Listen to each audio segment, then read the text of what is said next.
Teman-teman yang dirahmati Allah Subhanahu wa taala, pertama-tama kita bersyukur kepada Allah malam ini insya Allah adalah malam pertama di bulan Ramadan kita. Akhirnya Allah mempertemukan kita kembali dengan bulan suci Ramadan. Dan ini adalah nikmat yang tidak terhingga yang Allah berikan kepada kita.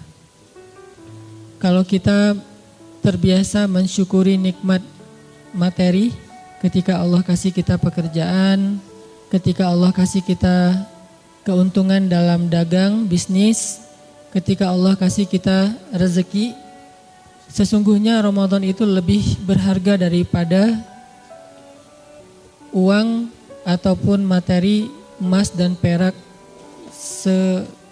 bahkan jika emas dan perak itu sebesar dunia dan seisinya. Kalau kita mensyukuri nikmat diberikan kebahagiaan keluarga, mensyukuri nikmat akhirnya diterima setelah beberapa kali ditolak misalnya. Mensyukuri nikmat bisa punya anak setelah beberapa tahun menunggu. Mensyukuri nikmat dikasih keluarga yang bahagia, sakinah, mawaddah, warahmah. Maka sesungguhnya Ramadan lebih berharga daripada nikmat keluarga. Apapun bentuk nikmat dunia yang kita rasain, sesungguhnya nikmat Ramadan itu lebih besar dan lebih layak untuk kita syukuri. Seandainya kita mengerti.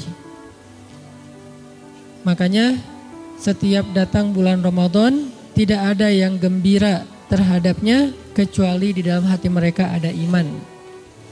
Ya ayyuhalladzina amanu. Cuman orang beriman yang akan menyahut panggilan Allah Subhanahu wa taala, labbaika ya Rabbi wa sa'daik. Aku penuhi panggilanmu ya Rabbi, segala kebaikan dan kebahagiaan itu ada di sisimu. Jadi ketika Allah memanggil kita dalam bahasa Al-Quran dengan kalimat panggilan ya ayyuhalladzina amanu, maka berarti Allah memanggil orang-orang yang di dalam hatinya ada iman. Sehingga Nabi bersabda, man shoma Ramadan imanan wahtisaban. Tetap landasannya adalah iman. Sehingga tidak mungkin ada orang yang bahagia terhadap Ramadan kecuali di dalam hatinya ada iman. Makin besar bahagianya, makin besar imannya. Makin lama bahagianya, makin istiqomah keimanannya. Makin lama bahagianya sampai akhir Ramadan dan ditutup dengan kesedihan karena perpisahan dengan Ramadan, makin benar dan makin sejati imannya. Jadi bisa dibilang kebahagiaan kita terhadap datangnya bulan Ramadan adalah salah satu di antara ekspresi iman. Bukan karena buka puasanya, bukan karena udah pada beli makanan-makanan untuk 1 bulan, bukan karena hal-hal yang sifatnya lebih kepada kebahagiaan duniawi, tapi karena ibadahnya, malam-malamnya yang berkah, siang-siangnya yang penuh dengan kebaikan. Karena itulah orang beriman berbahagia. Mudah-mudahan kita termasuk di antara orang yang pada malam ini adalah termasuk orang-orang yang bahagia dengan kedatangan Ramadan. Dan ekspresi kebahagiaan kita adalah dengan berbondong-bondong mendatangi masjid untuk sholat tarawih berjamaah. Dibuka dengan sholat maghrib berjamaah, karena tadi maghrib dimulainya tanggal pertama dalam Islam itu dimulai dari maghrib. Jadi mudah-mudahan kalau malam ini dan insya Allah malam ini malam pertama Ramadan kita buka dengan sholat maghrib berjamaah, kemudian tarawih berjamaah dan insya Allah istiqomah sampai akhir Ramadan, bahkan seumur hidup seperti itu insya Allah. Jadi alhamdulillah terhadap nikmat Ramadan yang Allah berikan untuk kita tahun ini. Karena berarti ketika kita ketemu Ramadan, kita diberikan kesempatan lagi oleh Allah untuk upgrade, untuk bisa jadi lebih tinggi derajatnya, levelnya di mata Allah Subhanahu wa taala. Kedua juga saya bersyukur secara pribadi setelah sekian lama tidak menyampaikan tausiah dalam halaqah Rabu malam di Masjid Al-Latif. Akhirnya qadarullah sekarang kesampaian lagi nih, karena dakwah ini berawal dari tempat yang mulia ini. 3 tahun yang lalu Bahkan sebetulnya 11 tahun yang lalu dakwah pemuda hijrah secara khusus, teman-teman Bandung secara umum berawal dari Masjid Al-Latif yang berkah. Mudah-mudahan Masjid Al-Latif ini selalu diberikan oleh Allah Subhanahu wa taala limpahan keberkahan, sehingga dengan keberkahan itu bertambah kemakmurannya, bertambah jamaahnya, dan bertambah manfaatnya buat kaum muslimin. Terus terima kasih buat semua teman-teman yang udah hadir, yang udah berdesak-desakan, yang sudah mencari tempat parkir mungkin susah. Mudah-mudahan semua jerih payah teman-teman di malam Ramadan ini Allah Subhanahu wa taala balas dengan kebaikan yang berlipat ganda. Teman-teman yang dirahmati Allah, sebagian ulama mengumpamakan Ramadan itu dengan siyahah, dengan traveling. Siyahatul mu'min asyam, kata sebagian ulama. Travelingnya orang beriman itu adalah puasa Ramadan.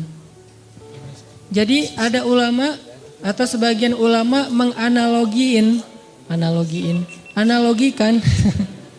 menganalogikan puasa Ramadan itu dengan analogi traveling.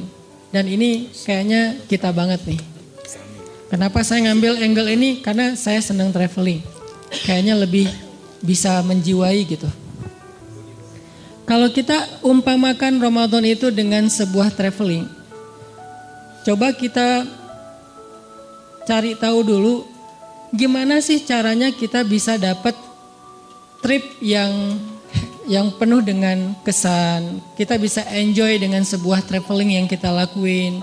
Kita bisa have fun ketika lagi traveling. Apa sih yang buat kita ngerasa bahagia ketika lagi traveling?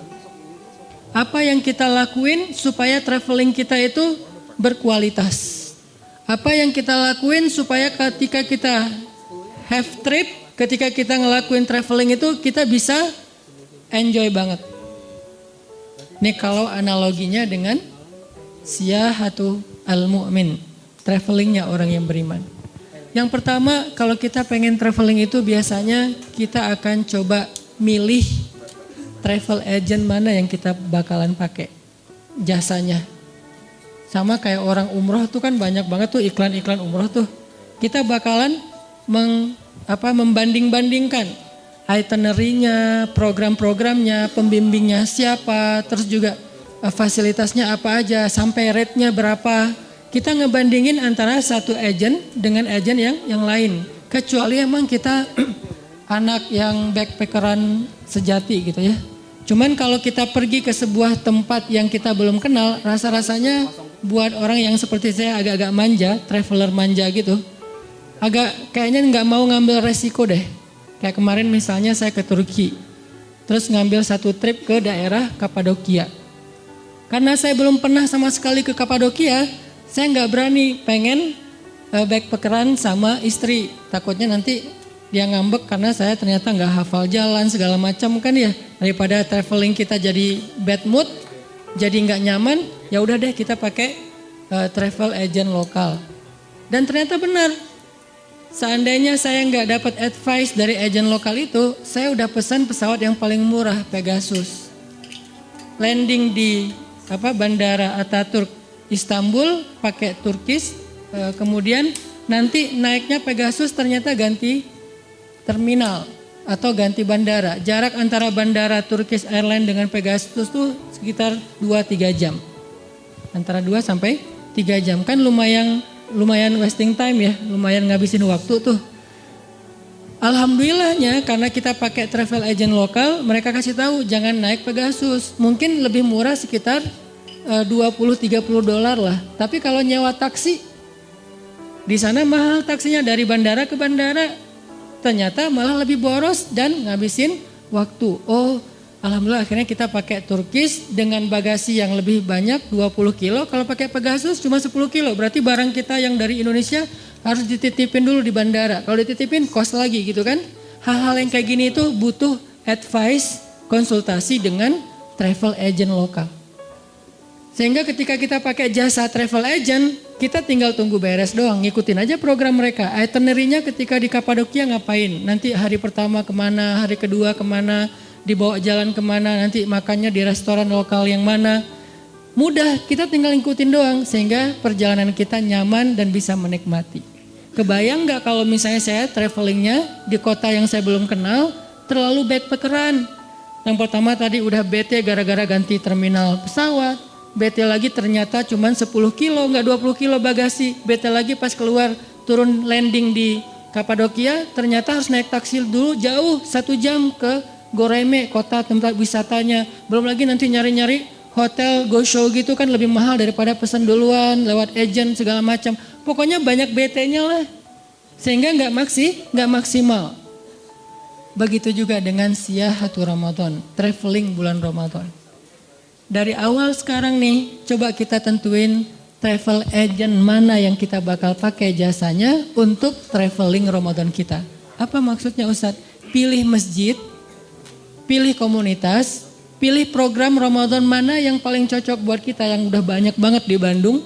Ada Al-Latif, ada Istiqomah, ada Salman, ada Al-Murabbi, ada Habibur Rahman, ada Al-Hidayah Arcamanik, ada di mana-mana dah pokoknya.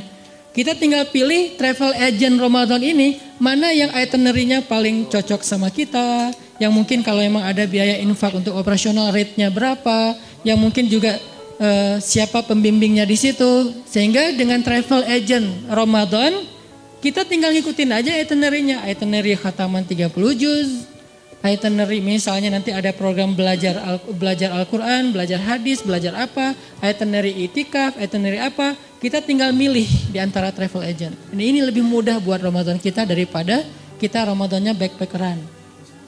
Kalau Ramadan backpacker sendiri tuh banyak nanti bingungnya, ini ngapain lagi ya, ini gimana, dan gak ada yang mensupport kita, gak ada yang mementoring kita. Tetap berjamaah itu lebih berkah daripada sendiri. Ini nih analogi dengan poin pertama, bahwa siyahah orang yang beriman itu, travelingnya orang beriman itu adalah Ramadan. Pilih travel agent kita. Mau masjid yang mana? Atau kita bisa mix beberapa travel agent. 10 pertama misalnya di masjid A, 10 kedua di masjid B, 10 ketiga di masjid C yang paling nyaman, atau ganti-gantian masjidnya. Yang penting kita ikuti program yang sudah dibuat oleh masing-masing lembaga itu, masjid itu atau komunitas itu. Insya Allah ini akan lebih maksimal. Biarkan kita mengikuti program yang sudah dibuat, kecuali kita emang udah pro banget dalam traveling ya, emang anak traveler banget, sehingga kita bisa bikin program sendiri.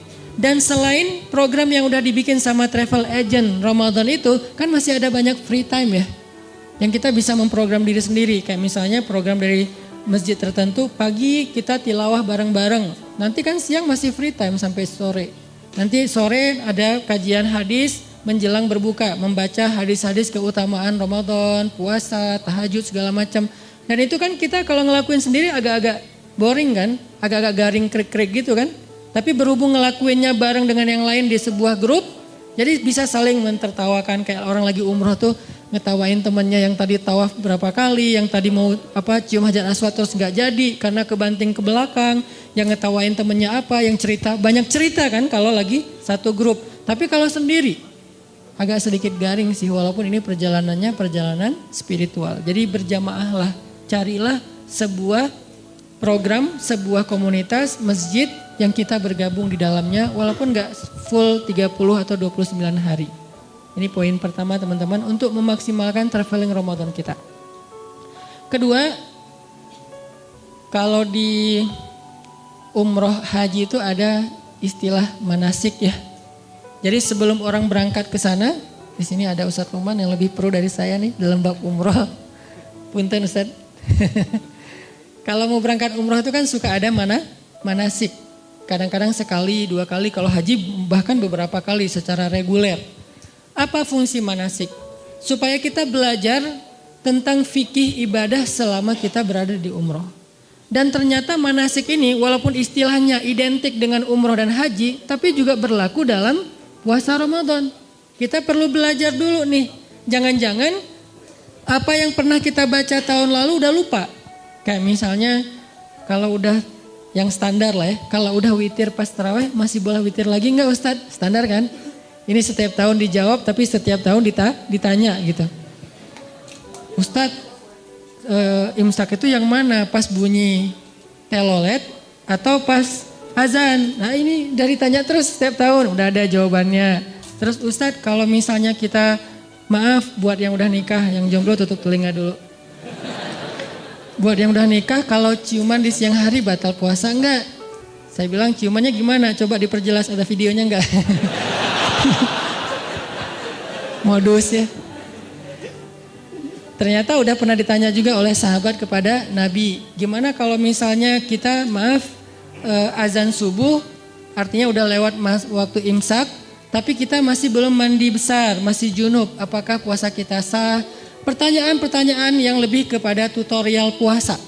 Tutorial Ramadan atau teknis. Nah ini kita coba manasik diri kita dengan belajar lagi, buka lagi bukunya, YouTubean lagi, Google lagi, cari lagi di beberapa referensi. Supaya apa? Supaya pas kita jalan, kita tuh nggak terlalu polos. Kita tuh nggak terlalu blank gitu. Kayak orang umroh tadi, dia tahu, oh tawaf itu 7 kali. Jangan mentang-mentang semangat jadi 10 kali gitu atau 1000 kali. Nggak ada juga sih. Atau tawafnya, tuh ada yang tawafnya pakai roda tuh kan ya, wheelchair gitu kan ya. Gue pakai skateboard aja dah tawaf sih, ngeboseh gitu kan. Wis pakai ngetrik, oli lagi di depan sana. Dipanggil-panggil sama askar. Kenapa? Karena kita nggak baca tutorialnya dulu.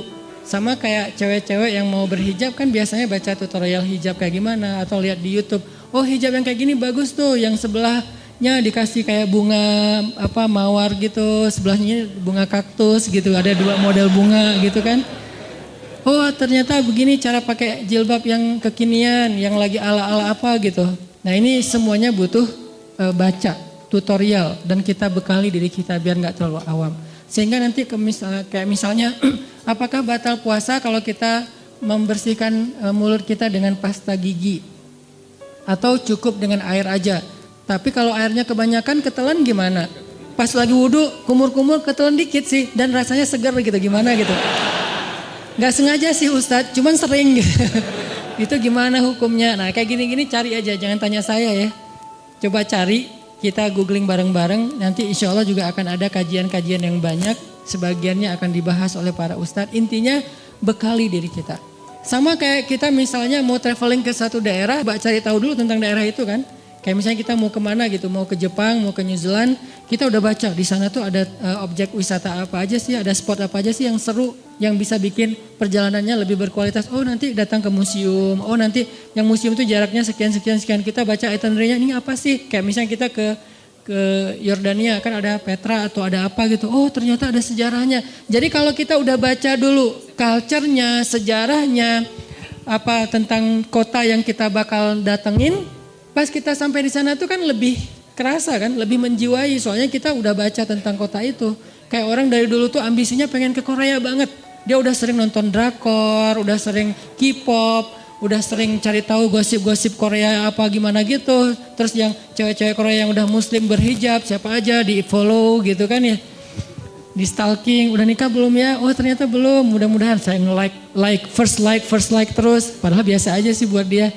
Nah ini kan kenapa? Pengen ke Korea karena terobsesi oleh film-film drama Korea. Kenapa orang pengen ke Belitung?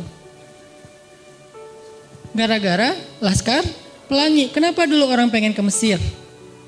Gara-gara ayat-ayat cinta. Sebelum ayat-ayat cinta Mesir nggak terlalu jadi favorit kecuali buat orang yang memang pengen belajar sejarah.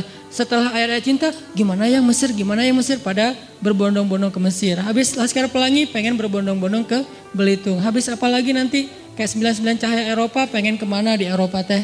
Habis film apa gitu Muhammad Al-Fatih pengen ke Turki. Habis ini pengen kemana. Kenapa kita jadi terobsesi jadi pengen banget ke sana gara-gara udah dimanasik dengan info atau film atau ilustrasi tentang sesuatu yang kita bakal datengin. Gitu juga dengan Ramadan. Kalau kita udah kenal banget dengan Ramadan, fadail, keutamaan. Apa sih hal-hal yang seru di bulan Ramadan? Apa sih serunya tahajud di bulan Ramadan? Apa sih serunya tarawih di bulan Ramadan? Apa sih serunya tilawah di bulan Ramadan? Apa sih serunya berbuka puasa dan ngasih orang makanan berbuka di bulan Ramadan? Serunya apa? Kita cari tahu. Makin kita tahu, makin kita terobsesi pengen memaksimalkan perjalanan itu. Makin kita cari tahu, kita makin semangat. Dan ini hal yang sangat wajar. Sama kayak Disneyland gitu di beberapa negeri kan, di Jepang, di mungkin nggak tahu di Singapura ada apa enggak, kayak di Hong Kong. Kenapa orang datang ke sana terutama yang bawa anak kecil? Karena anaknya itu udah sering nonton film-film animasi tentang Disney gitu kan. Jadi dia pengen lihat tokoh-tokoh yang selama ini dia lihat di layar laptopnya atau di layar TV-nya. Ini keobsesi. Begitu juga tentang Ramadan. Coba bekali diri kita. Ternyata salah satu yang paling populer nih, bulan Ramadan itu bulan yang di dalamnya Allah turunkan Al-Quran. Ini standar judul, tapi coba gali lagi kalimat ini. Gimana sih proses turunnya Al-Quran? Gimana sih kronologis turunnya Al-Quran? Gimana sih adegan turunnya Al-Quran? Siapa aja sih yang bawa Al-Quran? Gimana? Siapa malaikat-malaikat yang membawa Al-Quran? Malaikat pembawa Al-Quran itu dalam Al-Quran disebut dengan malaikat safaroh kiramim baroroh. Apa arti safaroh? Brand ambassador. Jadi malaikat juga ada duta-duta. Nah, duta-duta malaikat itu disebut dengan safaroh, safir. Atau yang melakukan perjalanan disebut musafir. Itu dari kata yang sama. Safaroh artinya duta. Jadi malaikat ternyata ada yang khusus bertugas cuman sebagai duta Al-Quran. Dan itu bukan satu zat, bukan satu malaikat, bukan cuma Jibril. Jibril itu kayak ikon mereka. Tapi gengnya tuh, dalam grup WA mereka tuh banyak banget membernya. Dan itu grup WA-nya, adminnya emang Jibril sih. Tapi anggotanya, membernya itu semua malaikat-malaikat keren. Safaroh, kiramim baroroh. Wibawa semua tuh malaikat. Kalau mereka udah turun dari langit, malaikat yang lain semuanya terkesima. Jadi kayak konvoi cowok-cowok keren gitu. Kan malaikat tuh kayak kalau diijilmakan sebagai laki-laki, fatamatsalalaha basyaron sawiya. Kalau jadi cowok itu cowok yang Allah aja bilang keren. Bukan cewek-cewek yang bilang keren ya. Kalau kita kan standar kerennya agak rendah nih. Siapa aja keren di mata kita kan.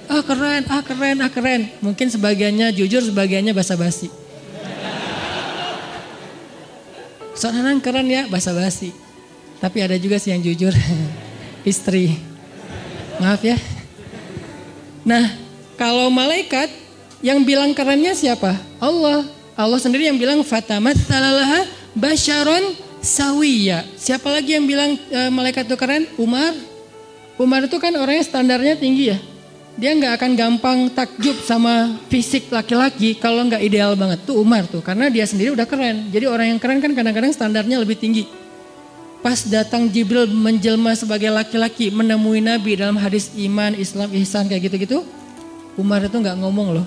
Kalau bahasa orang Sunda mungkin walaupun nggak kayak gitu, kayak orang yang terkesima banget. Saking terkesima mungkin kalau ada kita di situ udah calangapan gitu. Hah? Jibril? Waktu itu belum dikasih tahu kalau itu Jibril. Panggilan kerennya tuh Gabriel _ malaikat gitu kan ya. Datang Nabi, Jibril. Terus duduk lututnya bertaut dengan lutut Nabi. Itu kan keren banget ya. Salah satu cara private belajar tuh kayak gitu, berdua lututnya bertaut. Jibril nanya sesuatu, Nabi menjawab, dibenarkan, ditanya, menjawab, dibenarkan. Pas laki-laki itu udah pulang, Umar diem aja. Sampai Nabi bilang, Umar tahu gak itu siapa? Siapa ya Rasul? Itu Jibril. Tahu gitu tadi selfie, minta tanda tangan apa gitu. Kalau kita ya, ternyata dia Jibril. Wah, para sahabat terkesima. Emang keren banget. Wajar kalau Maryam aja kaget. Maryam itu kan nggak tertarik sama cowok ya. Saking mulianya, saking solehanya, di list kontak handphonenya Maryam itu nggak ada nama cowok loh kecuali 3. Ayahnya Imran, pamannya Zakaria, dan anaknya Isa. 3 doang yang dia kontak. Yang lain tuh nggak ada nama cowok. Kalau kita mungkin nggak ada juga, tapi PP-nya cowok, namanya cewek gitu. Itu salah satu modus zaman old lah. Sekarang udah nggak, lebih vulgar. Terus Maryam aja kaget. Dan kagetnya Maryam ngapain? Ta'awuz kan? A'udzu birrahmani minka in kunta taqiyya. Kalau bahasa singkatnya itu kan kepanjangan ya. Masa kaget panjang gitu kan ya? Kaget, auzubillahi panjang gitu. Itu kaget orang soleh, orang berilmu. Kalau kaget kita kan cuma satu kata. Atau minimal auzubillah. Ngelihat Jibril sampai bilang auzubillah itu sesuatu banget loh. Karena buat Maryam, auzubillah Maryam, kalau kita tuh wow. Versi Maryam auzubillah, versi kita wow. Itu auzubillahnya versi Maryam. Karena dia soleh dia nggak bilang wow. Dia bilang auzubillah. Itu safaroh, malaikat-malaikat itu turun membawa Al-Quran. Yang bawanya siapa? Jibril. Jadi kayak Paskibra itu kan ya. Ada yang tim 8, ada yang tim berapa? 17, ada yang tim 45 gitu-gitu kan. Nah malaikat juga gitu. Ada yang membawa Al-Qurannya yaitu Jibril. Ada yang mengiringinya ring 1, ring 2, ring 3 segala macam. Dan itu bahasa Al-Qurannya apa? Tanazzalul malaikah. Tanazzal artinya malaikat itu turunnya berkelompok-kelompok. Kelompok apa? Tim 8, kelompok tim 17, kelompok tim 45, kelompok. Tanazzal turun berkelompok-kelompok berangsur-angsur warruh dan Jibril. Jibril itu diistilahkan dengan Ruhul Kudus, roh yang suci yaitu Jibril. Artinya ketika Jibril membawa Al-Quran turun ke dunia, itu diiringi oleh barisan malaikat yang konvoi dari langit pertama sampai langit ke-7. Dan di antara tangga-tangga langit itulah Jibril turun satu tangga demi satu tangga membawa Al-Quran yang mulia. Dan setiap Al-Quran lewat, para malaikat semuanya ta'zim, menghormati lewatnya Al-Quran. Semuanya menunduk di depan Al-Quran yang lewat. Dan la yamassuhu illal mutahharun. Tidak ada yang bisa menyentuh itu kecuali yang suci yaitu para malaikat sebagian tafsir. Walaupun ada dua versi tafsir. Kemudian Jibril datang kepada Rasulullah SAW mengilhamkan, mengajarkan Al-Quran ini kepada Rasul. Dan bisa dibilang teman-teman, Rasulullah itu ujian hafalan Al-Quran beliau itu di bulan Ramadan. Setiap datang bulan Ramadan setelah Al-Quran udah turun sekian banyak, Jibril selalu memurojaahi. Murojaahi itu istilah orang-orang hafiz, ujian gitu atau ngulang hafalan. Itu bulan Ramadan Jibril datang, Muhammad coba store hafalan. Nabi Muhammad store dan gak ada yang salah. Udah selesai khatam, Jibril naik lagi. Jadi setiap bulan Ramadan Jibril mengevaluasi hafalan Qur'annya Rasulullah Sallallahu Alaihi Wasallam. Makanya Jibril itu bisa dibilang kayak mentornya Nabi, sahabat soulmate-nya Nabi banget, temannya Nabi banget, yang mencintai Nabi banget. Apa ayat bahwa Jibril itu mentornya Nabi? Allamahu syadidul quwa zu mirratin fastawa. Al-Quran yang diajarkan kepada Muhammad oleh malaikat yang syadidul quwa, malaikat yang keras, malaikat yang perkasa. Zu mirrah, malaikat yang memiliki wibawa. Gimana wibawanya Jibril?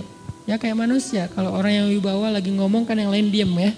Jibril kalau ngomong, malaikat yang lain diam. Kalau Jibril lewat, malaikat lain, Jibril, pada bisik-bisik gitu. Saking kerennya Jibril. Dan Jibril ini punya geng, ring satunya. Siapa ring satunya Jibril? Dulu iblis sebelum dia berkhianat. Setelah dia berkhianat, Allah laknat, diganti oleh para anbiya. Dan puncaknya Rasulullah SAW. Dan Jibril sama Rasulullah itu saling mencintai karena Allah. Teman banget. Kalau kemana-mana berdua, kalau bahasa kita ngopi bareng, nongkrong bareng, jalan bareng gitu kan. Pernah suatu saat Jibril lama gak turun-turun. Nabi kangen banget kepada Jibril. Kemana ya Jibril kok gak turun, lihat ke langit. Jibril juga di langit lihat ke bumi, gimana ya kok gak bisa turun. Sama-sama kangen tapi gak bisa ketemu. Jibril kangen Nabi, Nabi kangen Jibril tapi gak bisa ketemu. Setelah sekian lama Jibril baru turun, Nabi nanya, ya Jibril kemana aja kok gak datang-datang, saya kangen gitu. Kata Jibril membacakan ayat. Jadi jawaban Jibril itu ayat Al-Quran. Berarti Allah udah ngasih jawaban sebelum Nabi bertanya. Apa ayatnya? Di surat Maryam. Wa ma natanazzalu illa bi amri rabbik. Kami tidak turun wahai Muhammad, para malaikat, kecuali karena perintah Allah. Walaupun kangen, Jibril emosional. Dia kadang marah, dia kadang suka, dia kadang sedih, dia kadang gak tega. Kapan Jibril gak tega? Ketika Nabi dicabut nyawanya, sakaratul maut. Dan Jibril berada di sisinya Rasulullah, Jibril memalingkan wajahnya tidak melihat ke arah Rasulullah. Rasulullah bertanya, Jibril, bencikah engkau melihat wajahku saat ini ya Jibril? Aku lagi jelek ya kalau bahasa kita gitu. Kata Jibril, ya Rasulullah, saya gak tega melihat wajah Rasul ketika kesakitan. Saking sayangnya Jibril kepada Rasulullah. Jadi malaikat itu bukan plain, kayak robot gitu, gak ada emosional. Ada emosionalnya, cuman emosional malaikat juga karena Allah. La ya'sunallaha ma amarahum wa yaf'aluna ma yu'marun. Mereka gak pernah bermaksiat, termasuk dalam perasaannya. Suka, benci. Bahkan kadang-kadang malaikat juga saking semangatnya bekerja sampai debat ikhtilaf di antara malaikat. Malaikat juga ada mazhab-mazhab. Mana malaikat mazhab? Itu yang kasus membunuh 100 orang. Terus dia meninggal di tengah jalan, datang 2 malaikat, beda mazhab kan. Yang satu bilang, dia bawa surga nih, enak aja kan dia banyak dosa. Tapi kan dia udah tobat, tapi kan dia belum selesai tobatnya, banyak rame. Akhirnya Allah menengahi di antara pertikaian 2 malaikat. Artinya malaikat ini punya emosi. Cuman emosinya itu nggak kayak kita, yang baper subjektif, dikit-dikit baper, misalnya yang marahnya nggak jelas alasannya apa, yang cintanya cinta buta, dan segala macam lah. Kalau malaikat kayak gitu, jadi malaikat cinta sama Rasul, tapi nggak bisa ketemu. Wa ma natanazzalu illa bi amri rabbik. Kita imajinasikan suasana ketika Ramadan turun Al-Quran, supaya kita tahu bulan Ramadan ini bulan yang di langit tuh sibuk banget loh. Malam Ramadan pertama di langit itu hiruk pikuknya tuh luar biasa. Euforianya tuh luar biasa. Gembira semua langit tuh. Sampai surga dibukain satu pintu yang tidak dibuka kecuali di bulan Ramadan. Dan pohon-pohon di surga itu dihias oleh Allah seperti kita menghias taman dengan lampu-lampu di atas pohon. Jadi surga di bulan Ramadan itu kelap-kelip, indah sekali. Tanpa itu aja udah indah surga teh. Saking indahnya surga, Nabi kan pernah melihat surga ketika lagi sholat ya, kalau nggak salah lagi sholat gerhana matahari, Allahu Akbar, tring gitu, Allah buka tabir, kalau bahasa kita itu dikasih kayak 4D gitu kan, tiba-tiba Nabi ngelihat sesuatu yang lain, Allah bukakan tabir hijab surga sehingga Nabi melihat surga dari jarak yang sangat dekat. Saking dekatnya seolah-olah hanya dengan melangkah beliau bisa metik buah anggur di dalam surga. Nabi lagi sholat nih, Allah bukakan hijab, Nabi ngelihat surga, ada anggur yang bergelantungan dan gemes banget pengen dipetik saking kerennya nih anggur, saking ranum banget. Nabi berjalan lagi sholat menuju ke depan dan pengen ngeraih anggur. Lalu Allah tutup hijab itu, dibukalah hijab neraka, Nabi langsung mundur ke belakang sampai mentok ke sahabat di shaf pertama karena melihat isi neraka. Ini artinya surga nggak dihias aja tuh udah keren. Nggak dihias saja Allah sampai mengatakan bahasa-bahasa tentang surga itu di dalamnya lu'lu, marjan, segala macam. Di dalamnya ada banyak perhiasan-perhiasan. Belum lagi nanti bahasanya mudhammatan. Ada jenis surga yang hijau tua. Hah? Surga hijau tua maksudnya apa? Surga yang lebat dengan pohon-pohonnya. Ini berarti surga kayak Amazon kalau di dunia. Hutannya lebat banget dan itu buat anak-anak yang anak-anak gunung lah ya. Yang senang-senang gunung tuh ada mudhammatan ayatnya. Saya lagi nyari-nyari surga yang ada ombaknya yang mana gitu. Yang ada mudham. Kenapa surga identik dengan gunung, kebun, rumah, pasangan. Yang pasti pasangan itu yang penting sih. Karena ada kebun, gunung segala macam sendiri agak-agak garing juga ya. Dan insya Allah di surga itu gak ada jomblo, tetap hashtag. Mudhammatan. Jadi anak-anak Wanadri ini coba baca Ar-Rahman dan coba bedah lagi ayat mudhammatan. Surganya hijau tua. Kenapa hijau tua? Saking lebatnya hutan di dalam surga. Kayak gimana jenis pohon di dalam surga? Satu pohonnya kita berjalan di bawahnya 100 tahun itu belum keluar dari naungan dahan-dahannya. Kan di daerah Taman Sari gitu kan. Ada pohon-pohon yang kebun binatang yang gede banget ya, melintasi jalan. Itu baru di dunia aja udah kayak gitu pohon, gimana di surga. Sehingga kalau kita berjalan di bawahnya 100 tahun, naik onta nih 100 tahun, belum keluar dari dahan atau naungan keteduhan satu pohon doang. Makanya disebut mudhammatan, hijau tua, lebat banget. Siapa yang ada di sana? Itu tempat spot buat berburu. Karena salah satu hobi nanti penghuni surga, terutama yang cowok-cowok berburu. Cewek-cewek nemenin cowoknya berburu. Berburu, kita udah, dan berburunya udah jago, bukan meleset-meleset wae ya. Jadi gak seru juga kan, meleset akhirnya stres, kenapa gak dapat buruan. Masa di surga stres gitu? Pastilah. Nanti kalau yang tadi main air pasti udah jadi tiba-tiba jadi kayak Kelly Slater gitu, tiba-tiba jadi main di barrel gitu, udah jago pro surfer gitu. Karena di sana tuh udah gak ada lagi yang setengah-setengah, semuanya jadi pro. La khaufun alaihim wala. Nah, gambaran emosional perasaan manusia di dalam surga, la khaufun alaihim wala hum yahzanun. Enggak ada lagi rasa takut, khawatir, dan enggak ada lagi rasa kecewa atau sedih. Terus gambaran rumah di dalam surga, rumah yang tidak ada teriakan di dalamnya dan tidak ada ucapan-ucapan tercelah. Itu rumah surga. Sakinah mawadahnya surga itu nggak ada teriakan, nggak ada ucapan tercela. Setiap hari yang kita dengar dari pasangan kita kalimat yang indah. Pasangan kita nggak mungkin ngecewain kita di surga. Kalau di dunia kadang manyun, wajar lah ya.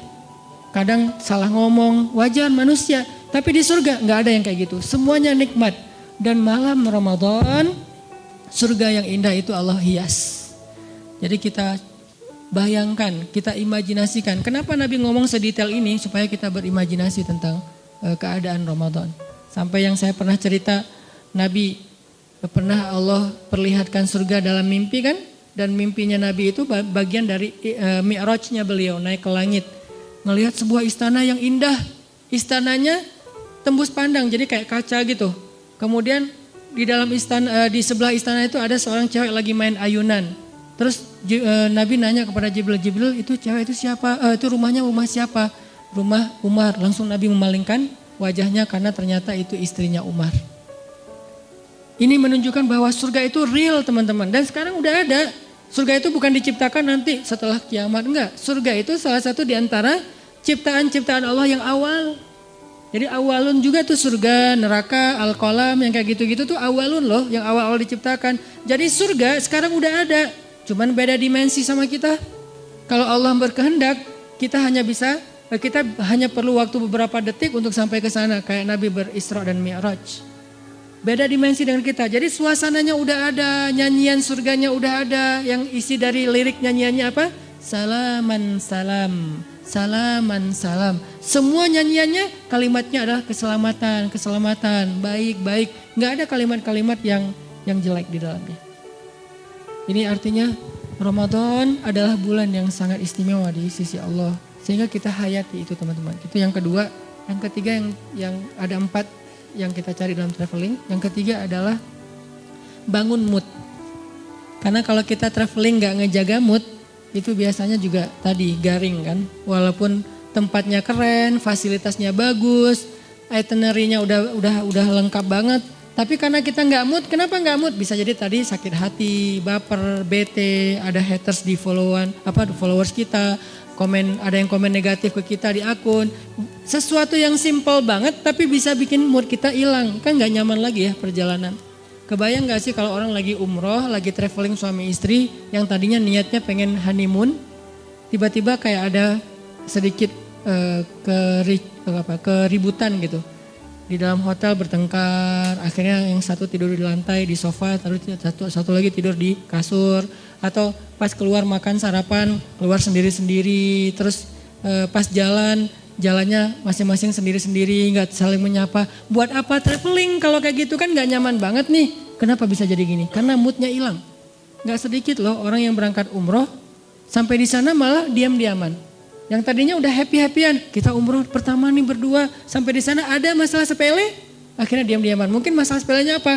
Katanya tadi nungguin saya di pintu, saya tungguin lama, ternyata udah makan duluan di hotel, akhirnya ngambek misalnya. Katanya mau apa, mau umroh apa, mau tawaf bareng, tapi kok kamu pergi duluan sama teman-teman, akhirnya ngambek. Bisa ada apa aja yang bisa bikin mood kita drop, gitu juga Ramadan. Mood Ramadan sangat ditentuin dengan keadaan dalam hati kita. Gimana supaya hati kita selalu mood imannya baik buat ibadah-ibadah Ramadan? Banyak istighfar teman-teman. Karena yang bikin mood iman kita drop, dosa. Saya selalu ngulang-ulang kalimat dari ulama, min awwalil khair an tatrukas syarr. Awal dari semua kebaikan itu tinggalin dosa. Salah satu cara ninggalin dosa, istighfar. Sehingga kalau kita membiasakan istighfar, insya Allah mood kita tuh naik lagi tuh. Istighfar tuh kayak charging. Jadi makin sering kita istighfar, makin naik persentase mood kita. Sehingga ketika puncaknya mood kita lagi ngejos banget, itu semua ibadah tuh ringan loh. Sholat 1 juz ringan, malah dianggap kok 1 juz sih, bukan 10 juz. Pas 10 juz kok 10 juz sih gak khatam sekalian. Wah ngeri nih. Sholat tahajud udah dia taraweh plus tahajud lagi, walaupun ada mazahib lah ya. Dia tahajud lagi di rumah. Kalau tadi kenapa tahajud lagi? Soalnya tadi kan tarawihnya crowd. Saya pengen tahajud berdua. Boleh nggak gandengan? Allah. Gak boleh, Rasul juga yang paling romantis gak gitu-gitu amat gitu kan ya. Oh ya udah deketan aja deh, jangan jauh-jauh tuh, deketan lagi. Kenapa sih harus deketan? Soalnya kalau kamu jauh hafalan saya suka lupa. Udah deketan tetap lupa. Jadi semangat banget gitu. Pengen tahajud semangat, pengen ngasih makan orang berbuka semangat, tilawah semangat. Apa aja lah pokoknya kebaikan-kebaikan karena moodnya lagi dapat istighfar. Dan yang terakhir yang keempat, ini juga penting teman-teman. Kita tuh traveling tuh akan bakal jadi fun dan enjoy banget kalau kita perginya dengan seorang teman, partner traveling yang sehobi sama kita. Itu bakalan enjoy banget. Misalnya yang seneng di air. Kebayang gak sih kita traveling ke laut sama teman kita yang takut hitam? Bete banget kan? Nyemplung yuk. Malas hitam gitu. Kalau saya kan emang gak takut hitam karena udah kagok kan. Ya udah sekalian lah gitu. Saya gitu gak gitu juga tetap aja dibilang hitam. Ya udah kagok lah sekalian hitam gitu. Walaupun tetap rempong pakai segala macam. Biar gak bertambah daripada nanti gak dibukain pintu sama istri. Soalnya gak kenal siapa sih ini. Kebayang kita lagi senang-senangnya main air, pergi ke wisatanya ke laut, tapi teman kita takut hitam atau teman kita nggak senang air, dia duduk aja di warung minum es kelapa muda, makan ikan segala macam. Kita sendiri yang garing, karena saya pernah traveling di sebuah tempat, saya udah nyemplung, snorkeling gitu, free dive nggak jelas gitu. Kenapa nggak jelas free dive tapi cuma setengah meter gitu, free dive gitu. Karena khawatir kalau yang jurang-jurang di dalam laut. Pokoknya lagi free dive gitu, teman-teman pada selfiean gitu. Seru loh ini banyak ikan hias, banyak terumbu karang. Oh iya Ustadz bagus tuh, tampil selfie. Cuman 15 menit saya langsung naik lagi ke boat. Kenapa? Gak seru, garing banget. Masa saya mau jadi sendiri doang di situ di laut, yang lain pada di atas kapal. Ini karena gak dapat partner yang sehobi.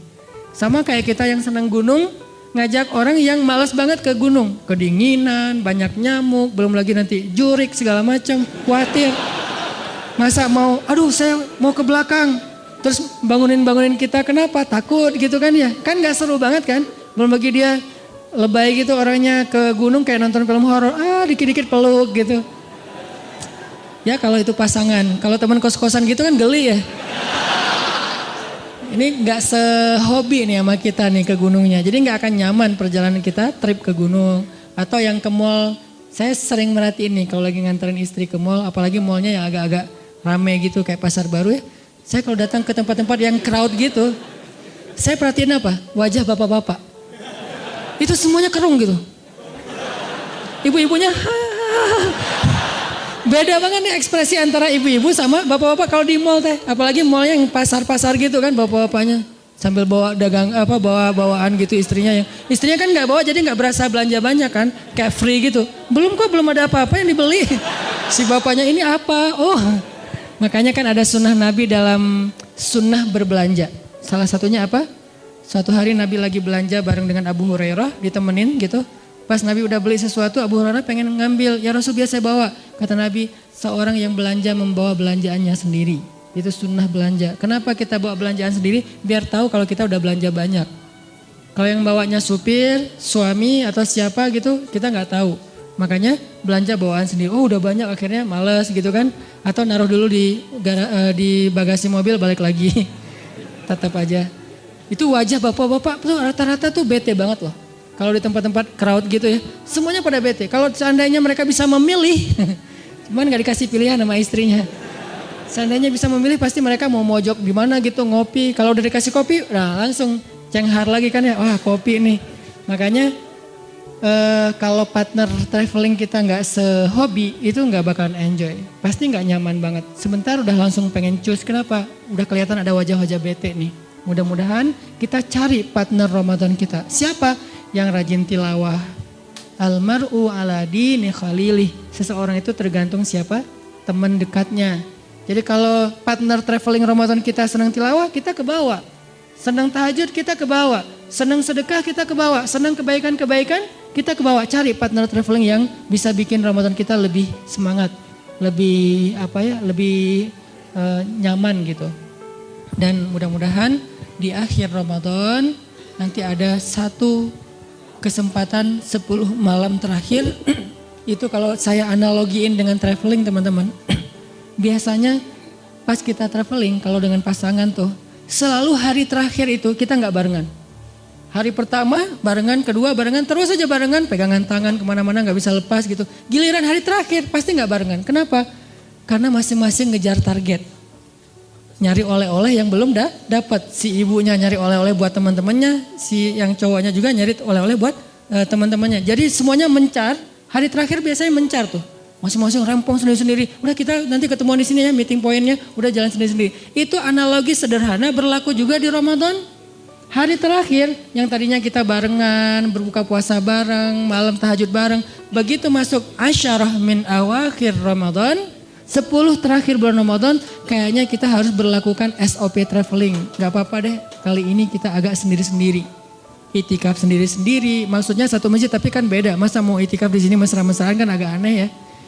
Boleh sih mesra-mesraan, gimana? Nyisir rambut, misalnya, mah bawa sisir enggak? Kenapa? Sunnah mah. Kan Aisyah nyisir rambut Nabi ketika lagi, papa kan gak punya rambut. Oh ya. Soalnya banyak mikir gitu. Jadi udah mulai sendiri-sendiri, udah nggak buka puasa bareng lagi karena sibuk dengan itikaf, masing-masing ngejar malam Lailatul Qadar. Dan itu penting banget, insya Allah nanti di malam-malam berikutnya akan dibahas. Mudah-mudahan tahun ini kita memperoleh Lailatul Qadar. Dan seandainya tahun ini adalah Ramadan terakhir kita, ya Allah jadikanlah Ramadan ini sebagai penggugur semua dosa-dosa kami. Jadikanlah Ramadan ini sebagai jalan buat kami ke surgamu ya Allah. Dan jadikanlah Ramadan ini adalah Ramadan terbaik dalam hidup kami.